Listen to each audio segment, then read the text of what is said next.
Bonjour à toutes et à tous, je m'appelle Hervé Fassi et je vais être rejoint virtuellement par Laurence Prève. Nous sommes les interprètes de Charlie Bauer est amoureux, un magnifique texte d'Alain Guyard dont la mise en scène et la scénographie ont été assurées par Dominique Fataccioli. Nous avons eu le plaisir de jouer ce spectacle, entre autres au Café de la Gare à Paris et au Théâtre Tourski à Marseille, et nous nous faisions une joie de participer au Festival Off 2020 dans un très beau théâtre, le théâtre Buffon, géré par une équipe merveilleuse. Malheureusement, vous le savez, le destin en a décidé autrement, le festival est annulé. Et c'est pourquoi nous faisons cette petite vidéo pour regarder le lien avec vous et vous présenter ce beau spectacle.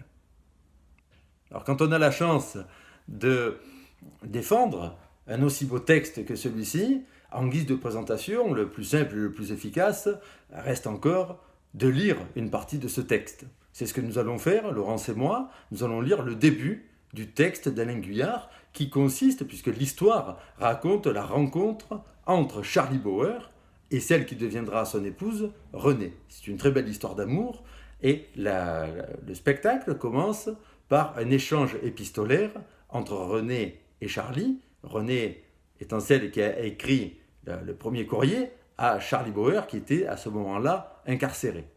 Pour celles et ceux qui ne le savent pas, Charlie Bauer a vraiment existé. C'est un homme qui est né en 1943 dans les quartiers pauvres de Marseille, qui est malheureusement décédé en 2011 et qui était un homme engagé et qui a payé son engagement de 25 ans de prison.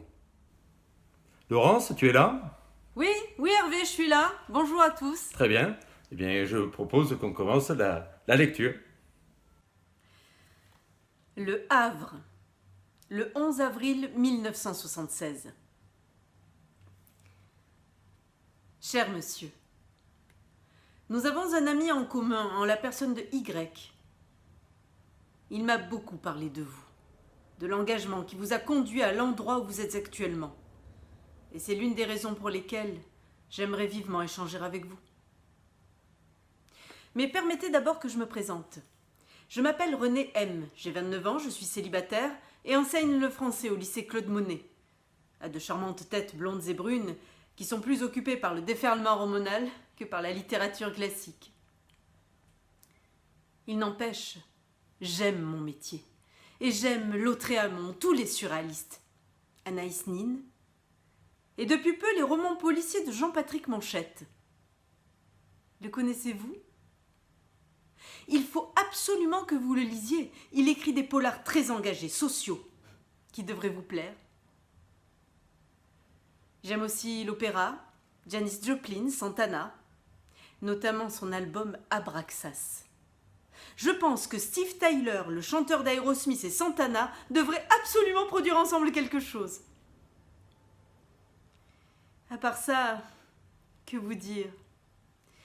J'aime les promenades à bicyclette, les énormes boucles d'oreilles et les bracelets qui teintent au poignet et me donnent l'impression d'être une princesse africaine. Ah, et j'oubliais, je milite actuellement à l'Alliance marxiste révolutionnaire, au sein de la tendance marxiste révolutionnaire internationale. Bien à vous, Renée. Charlie Bauer, écrou 152-277, QHS, quartier de haute sécurité de Lisieux, le 19 avril 1976. Bonjour, j'ai bien reçu votre courrier. Mais de grâce, évitez de détailler votre parcours militant dans une lettre qui passe entre les mains de l'administration pénitentiaire. Vous vous exposez à une enquête des renseignements généraux. Tout mon courrier serait confisqué. Et je ne vous parle pas des mesures disciplinaires. Nous sommes peut-être dans la France de 1976, mais les droits de l'homme s'arrêtent aux portes des prisons. Par conséquent, ne tentez pas le diable. Et si vous voulez que je prenne le temps de vous répondre, apprenez d'abord à être discrète. Salutations, Charlie B. Monsieur, vous pouvez m'épargner vos conseils. Je ne suis pas une oie blanche, et il y a belle lurette que les RG me suivent, pas à pas. Si j'ai relaté dans notre premier échange épistolaire mon engagement révolutionnaire, je n'ai rien dit de plus que ce que l'administration connaît de mon cas. Vous n'imaginez tout de même pas que je viens à vous en ignorant l'existence des forces contre-révolutionnaires qui s'opposent à ce que nous entreprenons ensemble, chacun d'un côté du mur et chacun à sa manière. Si flics et matons nous laissent correspondre, c'est en toute connaissance de cause. Ils savent qui vous êtes, ils savent qui je suis. Mais ils se moquent de ce que nous nous écrivons, parce qu'ils croient que nous nous amusons à jongler avec des mots et des concepts. Or, pour eux, les idées et les mots sont sans danger, inefficaces et inoffensifs. J'espère que pour vous, ça n'est pas la même chose. René. Madame, vous êtes bien sûre de vous, pour une jeune militante marxiste révolutionnaire. Mais que savez-vous de la prison? Et que savez-vous de l'engagement? S'engager, ce n'est pas seulement réciter de la poésie dans un lycée bourgeois de centre-ville, ou écouter du rock en fumant de l'herbe. Et puisque vous vous êtes présenté, je vais en faire de même. Cela vous permettra sans doute de comprendre un peu mieux ce que le mot engagement veut dire. Je suis originaire des quartiers les plus pauvres et les plus populaires de Marseille. Mon premier souvenir remonte à la fin de la guerre. Je vois mon père, juif, résistant, sur le balcon de la mairie, exhibant des collabos à la foule rassemblée sur la place. Je le vois demandant le verdict du tribunal populaire, et je l'entends derrière la mairie, lorsqu'il exécute les collabos d'une balle dans la nuque. Les années passent. J'ai 20 ans, en pleine guerre d'Algérie, lorsque j'apprends que le Parti communiste, mon parti, vote les crédits pour cette guerre coloniale abjecte. Le PC fait cause commune avec les partis de la réaction et cautionne la répression d'un peuple en lutte. Alors c'est la rupture de banc. Je désavoue le PC, avec des amis, des camarades, des frères. Nous prenons les armes, nous attaquons les trains, les magasins de luxe, les boutiques de centre-ville. Nous ne volons pas. Nous faisons de l'expropriation. Ce que la bourgeoisie appelle du vol, nous l'appelons pratique politique. Ouais. La marchandise, nous la redistribuons dans les quartiers pauvres de Marseille. Nous sommes arrêtés. Je prends 20 ans.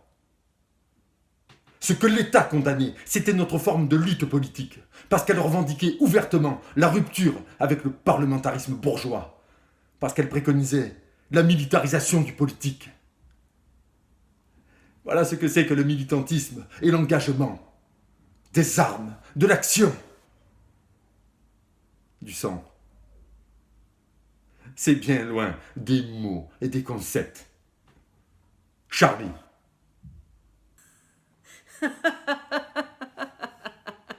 Cher Charlie, oh non. Vous me faites rire.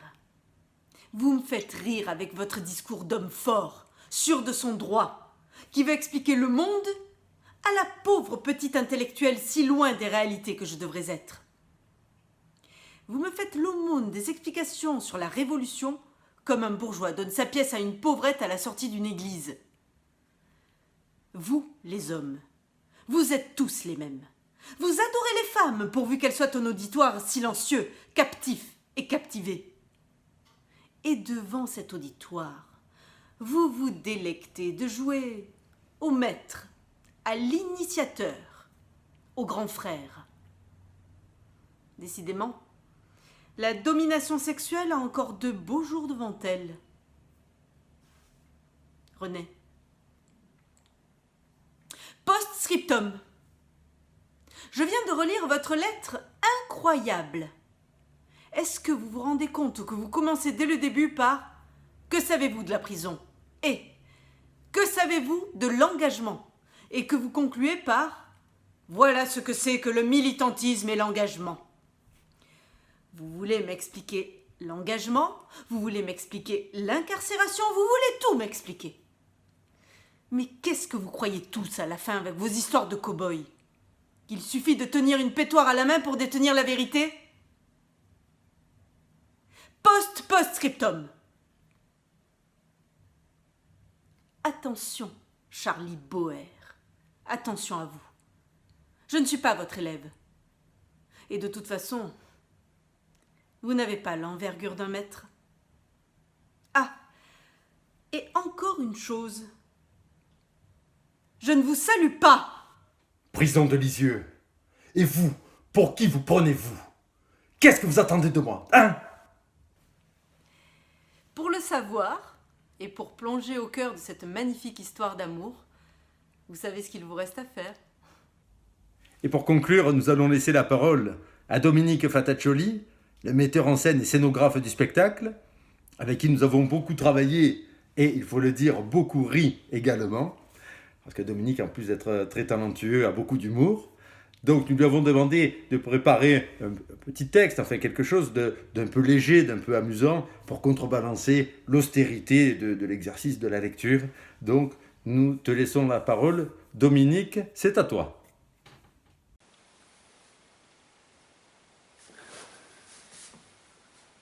Charlie Boer est amoureux. Scénographie basée sur la lumière, sur l'ombre. Le plateau est vide, la lumière est là. Charlie rencontre René, René rencontre Charlie, une belle histoire. Donc la lumière rencontre l'ombre et tout s'éclaire, tout s'illumine. En fait, la matière n'existe plus, il ne reste que la lumière, l'amour.